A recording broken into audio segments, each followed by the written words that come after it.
Concentration is defined as singleness of mind. And the singleness here can have two meanings. One, you have a single focal point, and two, you have a single object filling your awareness. And you notice, if you look at Ajahn Lee's instructions, that he encourages both.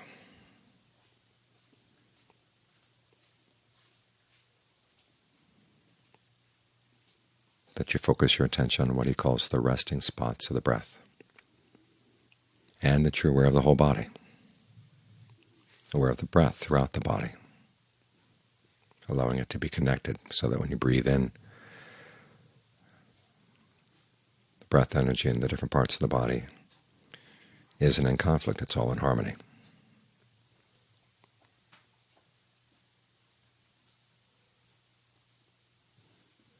And one of the skills you want to develop as a meditator is the ability to hold both sides of singleness in the mind at the same time. This takes practice. As you work toward it, you'll find there are times when the full body singleness comes to the fore, and other times when the one-pointedness comes to the fore.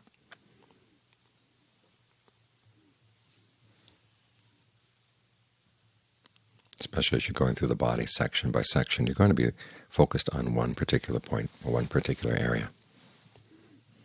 But you can't help but notice that even though you're focused on that one area, you're not totally blocking out everything else.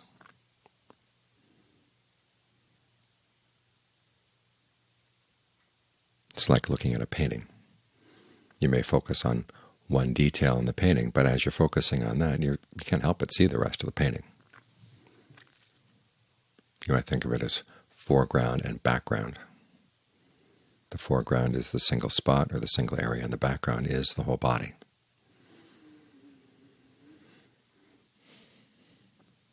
And this is important for several reasons. As you're sitting here, it helps to make sure that you're not blocking out areas of your awareness, not providing areas where all your defilements can hide.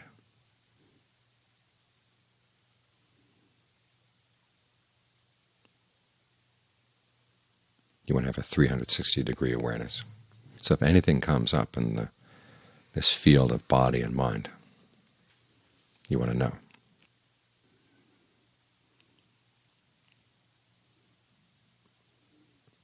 At the same time, for the mind to be really solid, it does need one spot where it's going to be focused. And that's what you want to choose. And if you're going to move your spot, you want to be clear about why.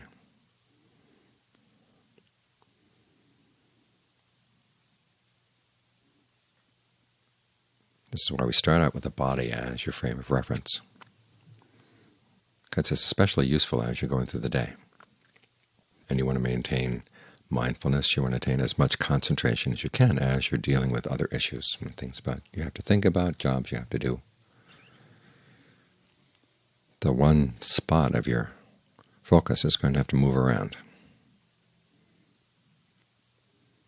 But if you can keep the background in mind all the time, the background is your body, the sense of breath filling the body, the sense of energy filling the body, and at the very least keeping in touch with it to make sure that it's tuned in a way that feels comfortable. It's not too tight. It's not getting blocked. Anything comes up, you know. And that way you can maintain a continuity as you deal with different issues.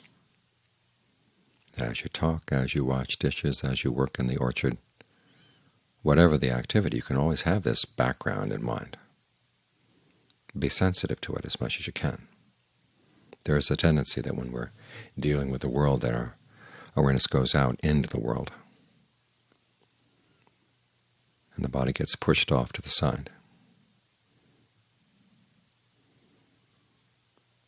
But that's a choice we've learned to make, and we can learn to unlearn that choice. So we can still maintain full awareness of the body at the same time we're dealing with other people. dealing with other issues. And we find that we can do it more skillfully. In the beginning it may be a little bit awkward. It may seem like too many things to keep in mind at once.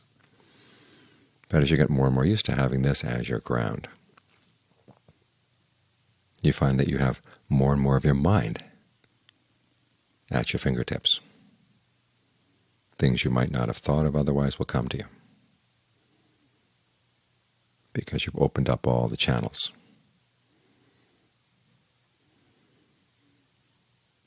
And your concentration can maintain itself in spite of the fact that the focal point has to move around, because your background is still single, it's still solid.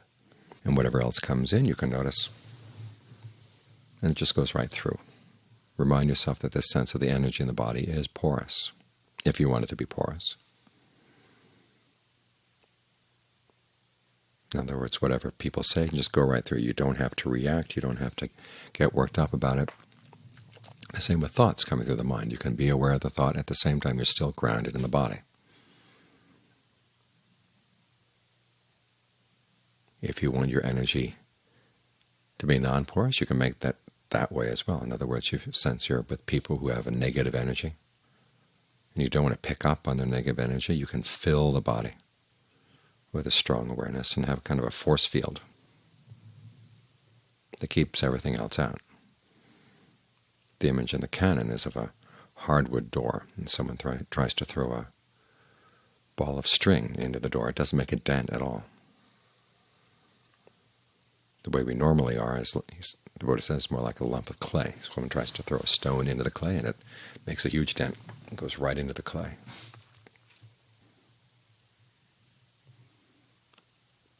So you can learn how to adjust the energy to be porous or resistant as you need.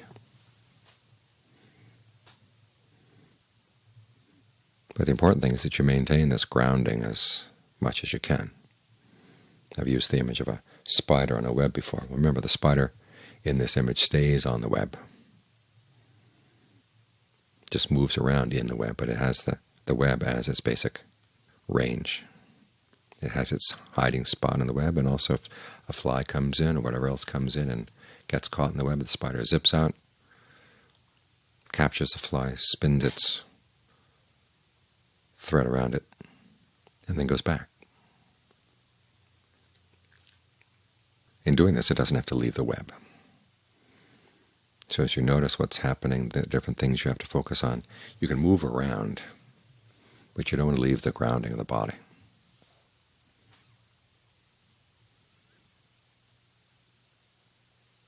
To remind yourself that you've got these two sides of singleness that you want to work on. Sometimes you may notice if you're focused too much just on the wide open space that it gets spacey. In which case you have to give yourself a single point and just bear down as much as you can without putting too much stress on your nerves. So you really do feel solid and settled. Gather together in one spot.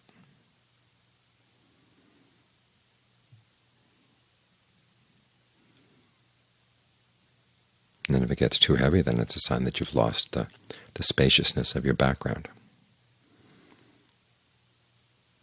And you have to take it for granted that as you meditate, as you're trying to develop the skill of being centered but fully aware of the body, it's going to take time.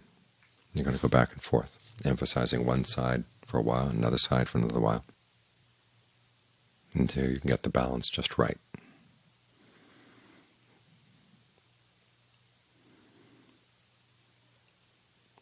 That way you have a grounding as you go through the day, as you go through the events that are coming up this weekend.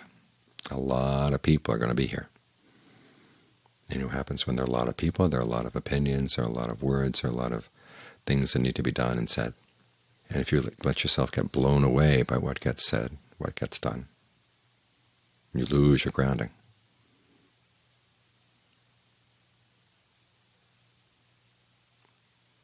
It's like you've been knocked off kilter. And of course you can't do anything properly when you're knocked off kilter. So you might want to make this your assignment for the weekend. You're going to stay grounded in the body. This is going to be your background all the time. No matter what anybody says or what anybody does, they can't make any inroads on this background unless you let them. And if you don't let them, you're secure.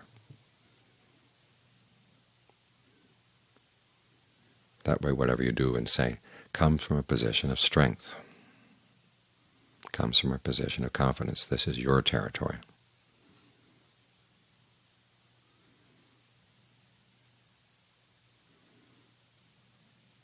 And as for the negative energies that come in, you can think of the breath energy in the body, as I said, as this force field that repels negative energies. Instead of being the sort of person that just sucks in whatever everybody else is sending your way, you can have this wall, and it's an invisible force field. In other words, you can see clearly what they're doing, what they're saying, but you don't have to suck it in. Sometimes we think that the compassionate thing is to, for some reason, to pull in other people's energy, to be open to them, but it's not wise. And if their energy is negative, it certainly doesn't help for you to start soaking up that energy too. Just let it go around you.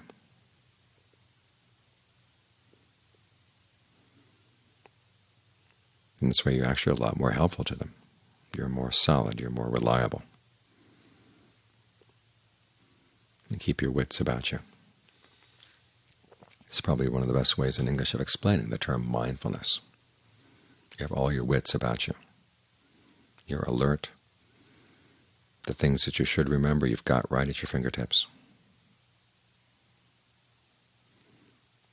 And you're really intent on maintaining this centered but broad awareness.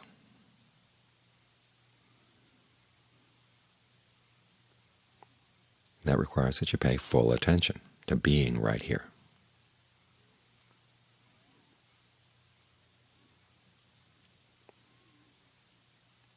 You may wonder, if you're focusing on this so much, how are you going to think of what to say or do? Well, you'll find that you can actually think of what to say or do more easily.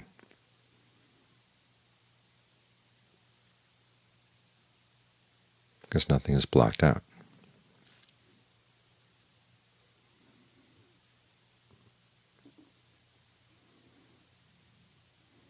So see if you can make that your assignment for this weekend, and from the weekend, of course, continuing on for the days after the weekend. Keeping the background solid, keeping your foreground very clearly defined, where you're focused right now. If you're going to change your focus, know why you're doing it. And when you've done whatever needs to be done with that particular issue, come right back to your center here in the body.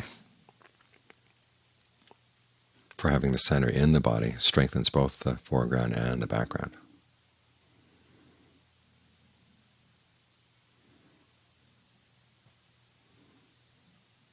So when you think of singleness, of actually having two sides, single-pointedness or one-pointedness, and singleness of, as I say, singleness of preoccupation, that your whole body is breath as far as you're concerned. And it's all connected breath. And when you breathe in, all the different energy channels are working together. When you breathe out, they're all working together. There's a sense of unity that fills the whole body. And when you can do this, you find that your concentration gains in strength day by day.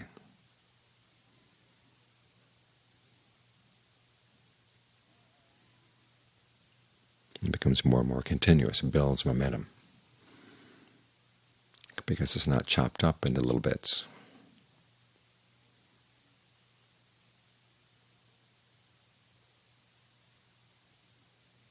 It has a unity where all the parts gain strength from one another.